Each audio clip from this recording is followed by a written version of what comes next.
close till I get up. Time is barely on our side. I don't wanna waste what's left. The storms we chase are leading us, and love is all we'll ever trust. Yeah, no, I don't wanna waste what's left. And on we'll go, through the wastelands, through the highways, till my shadow turns to sun rays. Assalamualaikum warahmatullahi wabarakatuh. Hello everyone. Sebelumnya perkenalkan, nama saya Mirzatul Khumairah, NIM 12209193058. Berjumpa lagi dengan saya dalam video pembelajaran kali ini.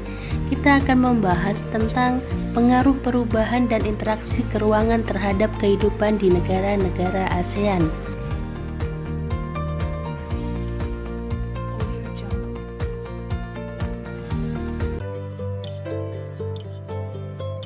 Yang pertama, perubahan ruang dan interaksi antar ruang akibat faktor alam, kondisi alam dan kondisi sosial negara-negara ASEAN yang relatif homogen dan saling membutuhkan, memudahkan interaksi antara satu negara dan negara lainnya. Interaksi ini terjadi dalam bentuk kerjasama di berbagai bidang. Banyak faktor yang menimbulkan berbagai bentuk interaksi antara negara tersebut, antara lain faktor iklim dan faktor geologi.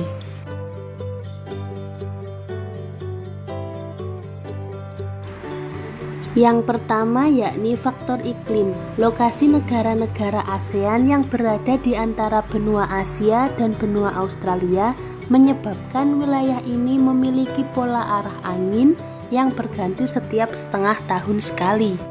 Angin ini dinamakan angin muson timur dan angin muson barat. Masing-masing menyebabkan terjadinya musim kemarau dan musim hujan. Iklim yang dipenuhi tiupan angin muson dinamakan iklim muson. Selain iklim matahari dan iklim muson, wilayah negara-negara ASEAN juga dipengaruhi iklim fisis. Iklim fisis dipengaruhi keadaan fisik suatu wilayah seperti perairan laut, pegunungan, dan daratan. Yang selanjutnya yakni faktor geologi. Pergerakan lempeng yang bertumbukan mengakibatkan terjadinya bencana geologis seperti gempa bumi.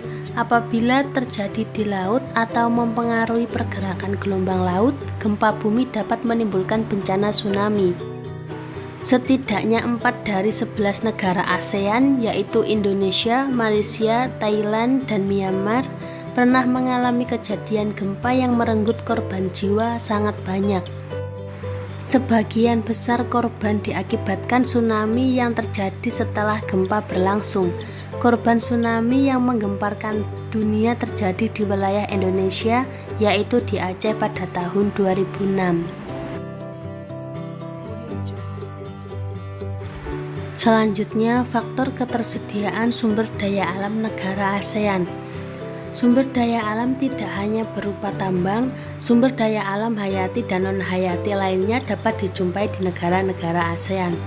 Hutan dan laut merupakan contoh lain sumber daya alam yang dimiliki hampir semua negara ASEAN. Hutan, laut, dan barang tambang merupakan sumber daya alam yang banyak dieksplorasi untuk menunjang kehidupan setiap negara.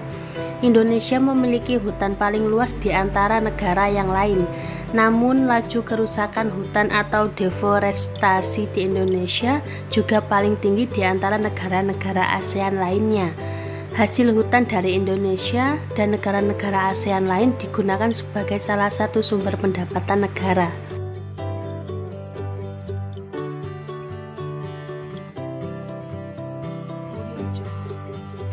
Yang selanjutnya, pengaruh perkembangan ilmu dan teknologi terhadap perubahan ruang. Perkembangan ilmu dan teknologi telah berpengaruh terhadap berbagai aspek kehidupan manusia. Manusia telah dimudahkan dalam berbagai hal ketika beraktivitas. Ilmu yang menghasilkan teknologi komunikasi mengurangi jarak dan waktu dalam berinteraksi antar pihak. Yang pertama, teknologi transportasi. Perkembangan sarana transportasi membutuhkan ruang sebagai sarana ataupun prasarana. Semakin banyak alat transportasi di darat, laut, ataupun udara, sarana dan prasarana penunjang seperti perluasan jalan, terminal, bandara, dermaga, pelabuhan juga semakin mendesak pembangunannya. Pembangunan prasarana transportasi akan mengubah kondisi wilayah di suatu negara. Lahan-lahan produktif seperti hutan atau sawah diubah untuk membangun jalan-jalan dan jaringan jalan. Yang selanjutnya yakni teknologi komunikasi.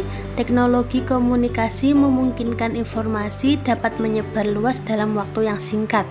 Berbeda dengan keadaan pada masa lalu ketika komunikasi masih menggunakan surat yang membutuhkan waktu yang lama untuk sampai ke tujuan. Perkembangan teknologi komunikasi sangat menguntungkan karena dapat mengurangi jarak dan waktu. Meskipun demikian, perkembangan teknologi komunikasi dapat juga membawa kerugian.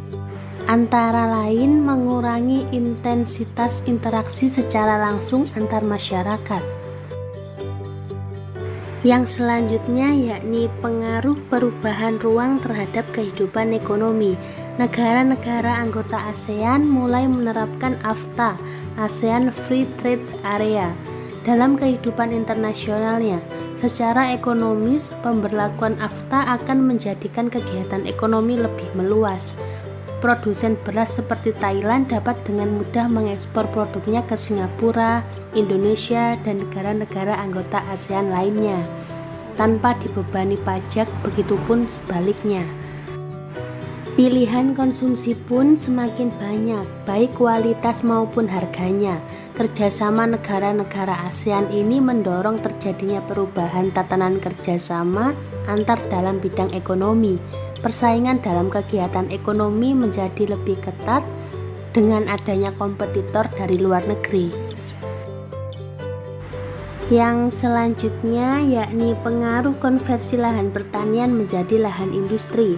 Konversi lahan pertanian menjadi lahan industri banyak terjadi di negara-negara yang sedang dalam proses berkembang, seperti negara-negara ASEAN. Konversi lahan pertanian menjadi lahan industri banyak terjadi di pinggiran kota. Biasanya pemilik perusahaan ini berpengaruh terhadap kelangsungan kehidupan masyarakat di daerah tersebut.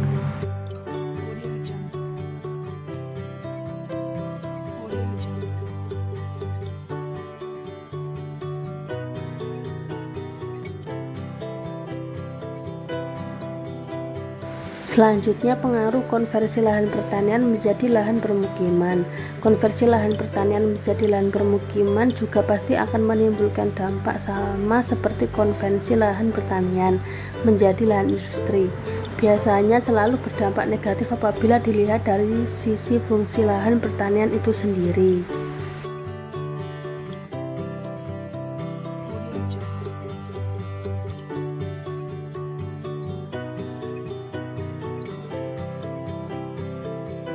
Sekian penjelasan dari saya, semoga bermanfaat.